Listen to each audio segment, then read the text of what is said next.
Salut, c'est Trado. Voilà ma vidéo de mise à jour pour l'indice parisien. Malheureusement, les mauvaises nouvelles sur le front du nucléaire au Japon ont précipité l'indice parisien sur de nouveaux plus bas, alors que finalement, en début de séance, on était plutôt pas trop mal orienté, à l'instar de ce qui s'est passé au Japon cette nuit.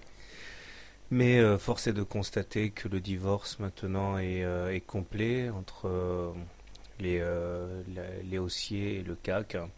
Alors la fourchette d'Andrews bleue ici continue à être la référence majeure, puisque nous avons cassé la médiane de manière significative ici, qui était pourtant l'objectif direct, immédiat. Visiblement ça ne suffit pas. Et maintenant, il faut se préparer à effectuer des rotations pour éventuellement toucher le bas de la fourchette d'Andrews bleue, ici sur les 3400.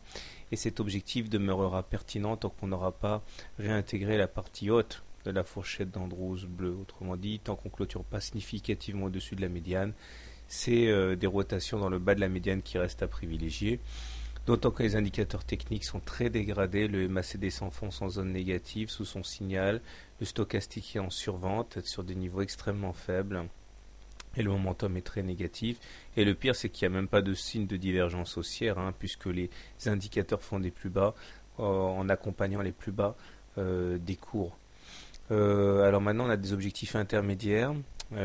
Tout d'abord, nous avons ici une sorte de petite oblique noire qui pourrait freiner les cours, mais pas de manière significative, car c'est une oblique baissière, donc elle n'offre pas de véritable support.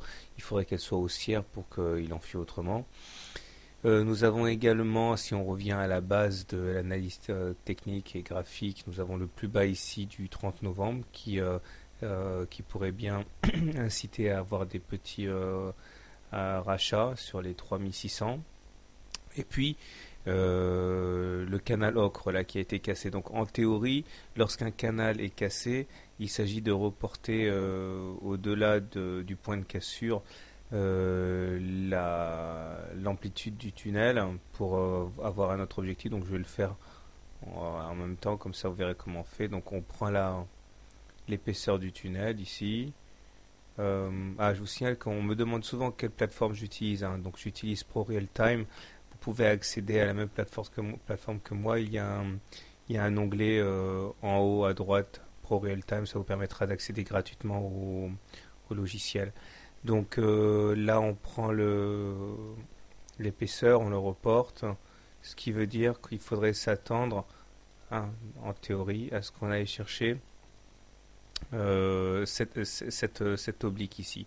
Bon, on n'y est pas encore, mais bon, l'idée c'est que tant que les nouvelles sont mauvaises sur le front du Japon et qu'on casse des supports, ben voilà les supports auxquels on peut espérer voir arriver les cours.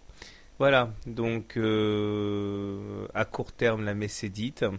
Il n'y a plus qu'à suivre maintenant et les événements.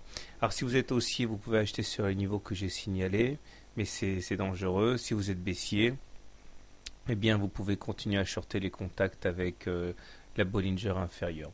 Quant à moi, et ça ne sera une surprise pour personne, comme le rappelle mon trading system, puisqu'on est au-dessus d'une M20 décroissante, on est toujours en tendance baissière. Bonne soirée, bon trade, et à demain.